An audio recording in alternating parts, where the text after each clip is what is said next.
नमस्कार मंडळी, मी सुनीता सुनीस किचनमध्ये तुम्हा सर्वांचा मनापासून स्वागत करते। तर आज आपण बनवणार आहोत नाही तर आज आपण काही बनवणार नाही आहोत। तर थंबनेल आणि टायटलवरून तुम्हाला कळलेच असेल की आज मी तुमच्याबरोबर शेअर करणार आहे ते म्हणजे माझ्या या संपूर्ण यूट्यूब प्रवासाची आतापर्यंतची जर्नी आणि त्याचबरोबर आतापर्यंत मला किती इन्कम आलंय ते। तर चला करूया सुरुवात। सुनीस किचनला आतापर्यंत तुम्ही भरपूर असा प्रतिसाद दिलेला आहे। असाच प्रतिसाद पुढे सुद्धा तुमचा राहू द्या हीच आशा। त्याचबरोबर मी एक व्लॉग चॅनल सुद्धा येत्या काही दिवसात चालू करणार आहे।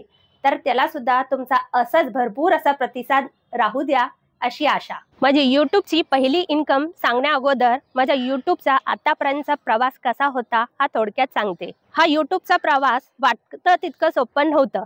या प्रवासात अनेक मी यश आणि अपयश अनुभवले।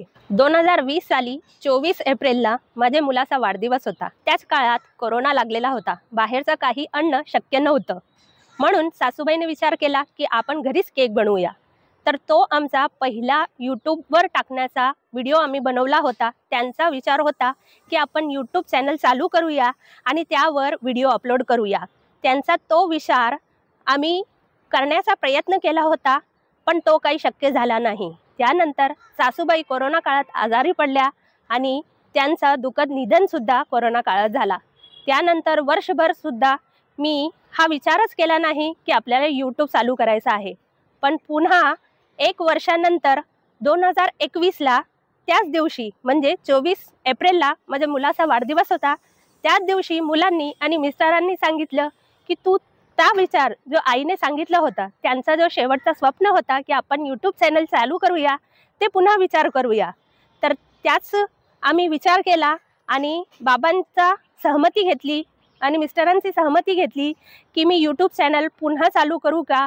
आईचा तो जो स्वप्न आहे ते पूर्ण करण्याचा मी प्रयत्न करण्याचा निर्णय घेतला। माझा बाळपण हैदराबादमध्ये गेला। त्यानंतर लग्न करून मी महाराष्ट्रात म्हणजे मुंबईत आले।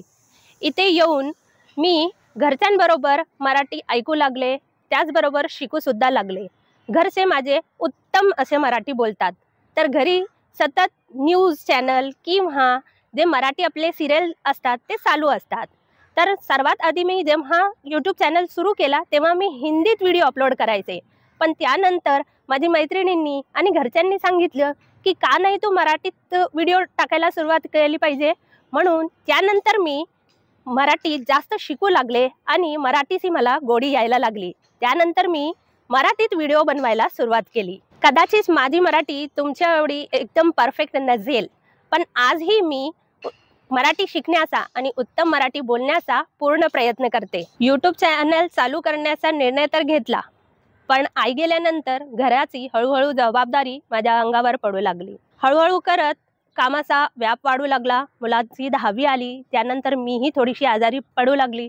हळूहळू करत व्हिडिओ अपलोड करायला थोडं गॅप यायला सुरुवात झाली।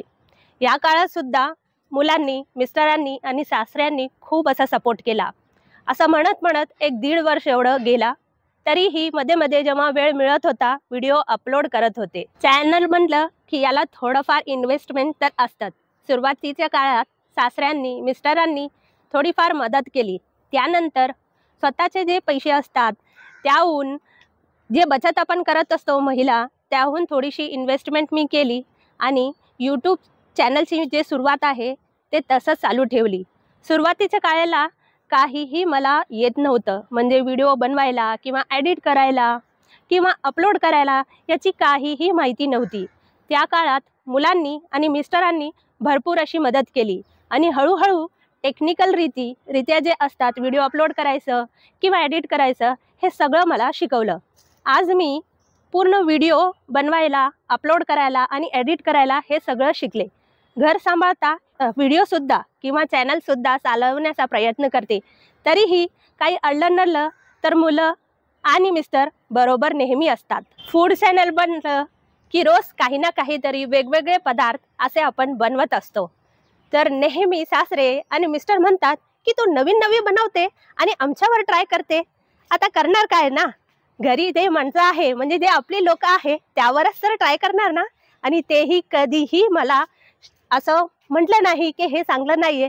जे बनवलं ते अगदी आनंदपणे त्यांनी ते स्वीकारलं आणि ते खाल्लं आणि नेहमीच चांगलं असं मला बोलायचे. फूड चॅनल सुरुवात केली, हळूहळू व्हिडिओ सुद्धा अपलोड करायला लागली, मैत्रिणींमध्ये सुद्धा हा चर्चा व्हायला लागली. तर मी विचार केला की काही मैत्रिणींना आपल्या चॅनलवर बोलवूया आणि त्यांचा अनुभव सुद्धा आपण व्हिडिओ बरोबर किंवा आपल्या चॅनल बरोबर शेअर करूया. माझ्या मैत्रिणी म्हणजे गांगुर्डे ताई, मेघना ताई, प्राजक्ता ताई, त्याचबरोबर जागृती ताई आणि सुनीता ताई हे सगळ्यांनी माझ्या चॅनलवर येऊन त्यांचा अनुभव सुद्धा शेअर केलेला आहे. त्याचबरोबर माझी मावशी म्हणजे माझे सासूबाईची लहान बहीण जी एक शिक्षिका आहे, सरोज जेवेरी, यांनी देखील अप्रत्यक्ष रूपी चॅनलला भरपूर अशी मदत केलेली आहे. हळूहळू करत व्हिडिओ अपलोड होत होते आणि त्याचबरोबर माझा चॅनल मॉनिटाईज झाला आणि मॉनिटाईजची पिन सुद्धा आली.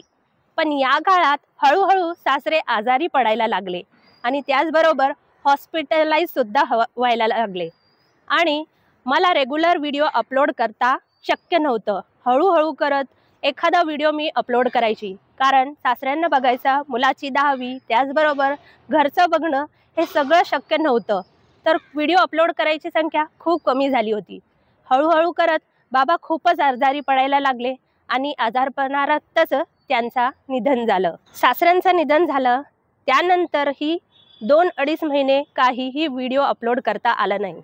त्यानंतर मिस्टरांनी सांगितलं की हळूहळू तू तुझ्या चॅनलची सुरुवात कर, कारण आई आणि बाबा दोघांची इच्छा होती की माझ्यात जे टॅलेंट आहे, म्हणजे माझ्यात त्या करण्याची इच्छा आहे, ते लोकांपर्यंत पोचली पाहिजे.